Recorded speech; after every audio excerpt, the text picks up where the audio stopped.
जी हाफिज़ मियाँ नुमान साहब, मैं इनके बारे में बता दूं कि जी ये हाफिज़ नुमान साहब, नहीं प्लीज़ नो क्लैपिंग, ये हाफिज़ नुमान साहब जहाँ से जीते हैं उस आधी एनए में मैं 2002, 8, 13 और 15 मैं यहाँ से एमएनए इलेक्ट हुआ था, और हाफिज़ साहब की मदद के साथ और इनकी कोशिशों के साथ, और आज इन्होंने वो गद्दी संभाल ली। और अता साहब वो उन लोगों के लीडर को भी यहीं से 2-3 दफ़ा हराया था। ये वही वाला हल्का है जी। हाफिज़ नुमान साहब जी, औज़ुबिल्लाहि मिनश्शैतानिर्रजीम, बिस्मिल्लाहिर्रहमानिर्रहीम। शुक्रिया जनाब स्पीकर, मैं आपका बड़ा मशकूर हूँ जी कि आपने मुझे फ्लोर पे बात करने की इजाज़त दी है। मैं आज अल्लाह ताला का शुक्र अदा करता हूँ, अपने कायदीन का शुक्र अदा करता हूँ कि जिन्होंने मेरे ऊपर एतमाद का इजहार किया और अवाम की खिदमत के हवाले से NA 129 में मुझे टिकट दी, और मैं उससे आगे बढ़ते हुए अपने इलाके के अवाम का, माओं का, बहनों का, बेटियों का, नौजवानों का, बुज़ुर्गों का मशकूर हूँ कि जिन्होंने अल्लाह ताला की मेहरबानी से कारकर्दगी के मवाज़ने की बुनियाद पर पाकिस्तान मुस्लिम लीग नून और नवाज शरीफ के विजन पर एतमाद का इजहार करते हुए उन्होंने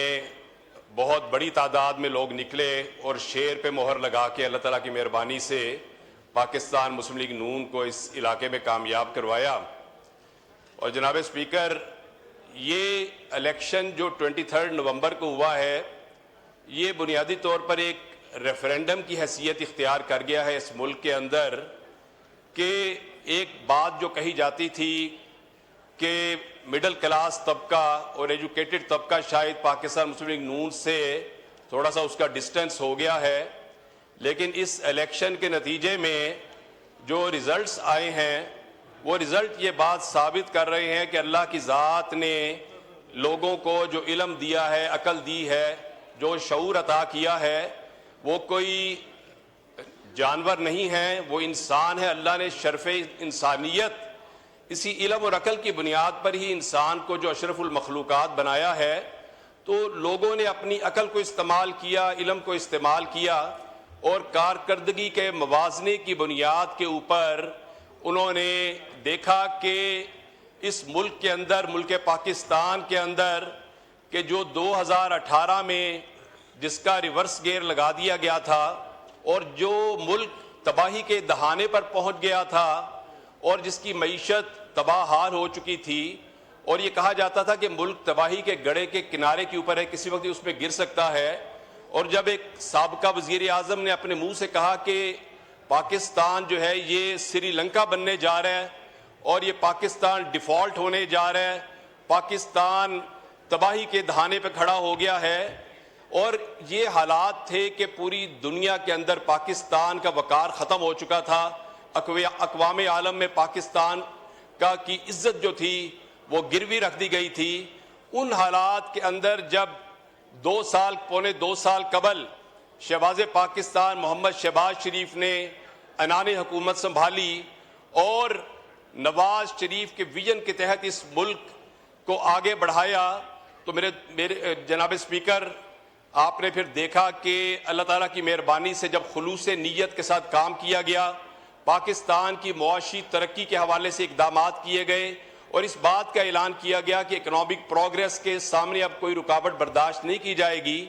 और पाकिस्तान की सालमियत पर समझौता नहीं किया जाएगा, और जो भी नॉन स्टेट एक्टर्स हैं पूरी डेटर्स के साथ उनसे निपटा जाएगा, उनकी सरकोबी की जाएगी और पाकिस्तान का मुकम्मल दिफा किया जाएगा। तो अल्लाह की ज़ात ने 1.5 साल की मुद्दत में इस मुल्क को फर्श से उठा के अर्श पे पहुंचा दिया, और अल्लाह की ज़ात ने अक़वाम आलम में भी इज़्ज़तें अता की, पूरी दुनिया के अंदर पाकिस्तान को इज़्ज़तें मिली, और आज पाकिस्तान इकनॉमिक प्रोग्रेस की राह पे गामज़न है। आज पाकिस्तान में जितने इकनॉमिक इंडिकेटर्स हैं वो पॉजिटिव हैं। जो इन्फ्लेशन थी जो 39% से आज 4% पे आ चुकी है, मार्कअप रेट 26% से आज 11% पे आ चुका है, आज इंडस्ट्री वाइबल हो चुकी है, आज ट्रेड फ़रोग पा रही है, आज कारोबारी तबका खुश है, आज अवामुन नास तक ट्रांसलेट हो रही है मुआशी खुशहाली जो है और जो हमारे इंटरनेशनल एग्रीमेंट्स आज हो रहे हैं और जिस तरह सऊदी हुकूमत के साथ एग्रीमेंट हुआ कि जिसके नतीजे में हरमैन शरीफैन की सिक्योरिटी भी पाकिस्तानी कौम के हवाले कर दी गई है, इससे बड़ी इज्जत क्या नसीब हो सकती है। तो जनाब स्पीकर, मार्का हक की सूरत में जो बुनियान मरसूस बनते हुए जिस तरह अपने से 10 गुना बड़े दुश्मन हिंदुस्तान के दांत खट्टे किए, हम अफवाज पाकिस्तान को खराज तहसीन पेश करते हैं कि आज पूरी दुनिया पाकिस्तान की टेक्नोलॉजी की तरफ देख रही है, पाकिस्तान की एक्सपर्टीज की तरफ देख रही है, पाकिस्तान को अपना कंसल्टेंट बनाने के लिए आज बात हो रही है। तो आज अल्लाह ताला की मेहरबानी से ये जो इलेक्शन है 2000 ये नवंबर वाला नवंबर 23 का इलेक्शन, इस हवाले से एक रेफरेंडम है कि NA 129 की सीट के अलावा जिस तरह अभी हजारा के अंदर एक सीट उस इलाके में जो कि जहां पर PTI की गवर्नमेंट है, PTI के लोग मौजूद हैं, टोटल एडमिनिस्ट्रेशन उनकी है, पुलिस उनकी है, कि जिस अंदाज में अवाम ने इनको रिजेक्ट किया है, तो हकीकत ये है जी वाइंड अप करें, बहुत सारे और स्पीकर्स हैं प्लीज।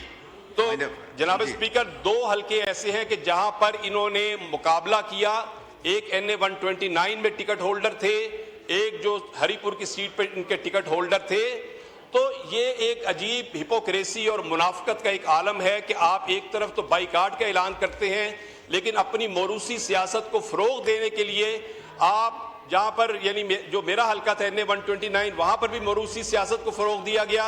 और हरीपुर के अंदर भी मोरूसी सियासत को फरोग दिया गया। तो ये जो हिपोक्रेसी और जो दो रुखी है, इसको अवाम ने रिजेक्ट कर दिया है। आज अल्लाह ताला की मेहरबानी से अवाम जो है वो कारकर्दगी के मवाज़ने की बुनियाद पर बात करते हैं। तो जनाब स्पीकर, मैं दिल की गहराइयों से अपनी अवाम का शुक्रगुजार हूँ, मैं अपनी लीडरशिप का शुक्रगुजार हूँ और मैं आपका भी शुक्रगुजार हूँ। मेरी दुआ है कि अल्लाह ताला पाकिस्तान को मुआशी तरक्कियाँ अता फरमाए और पाकिस्तान की सालमियत को अल्लाह ताला महफूज रखे। वमा अलैना इल्लल बलाग।